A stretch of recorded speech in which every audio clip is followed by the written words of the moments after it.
చనిపోయిన వెంటనే మనం ఎక్కడికి వెళ్తాం తెలుసా? వేదాలు చెప్పిన యమలోకం. నిజంగా ఎలా ఉంటుంది? గరుడ పురాణం ప్రకారం ప్రాణం శరీరం విడిచిన వెంటనే ఆత్మకు గందరగోళం మొదలవుతుంది.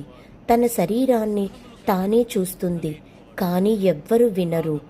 భయంకర రూపాల్లో యమదూతలు ప్రత్యక్షమవుతారు.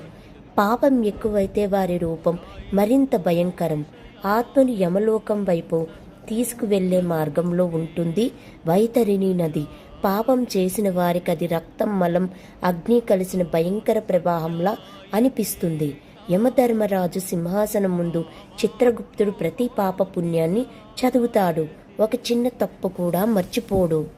పుణ్యం ఎక్కువైతే స్వర్గం, పాపం ఎక్కువైతే నరకలోకాలు. ప్రతి పాపానికి ప్రత్యేక శిక్ష ఉంటుంది. ఇలాంటి వేద సత్యాలు తెలుసుకోవాలంటే మా ఛానల్ను సబ్స్క్రైబ్ చేసుకోండి.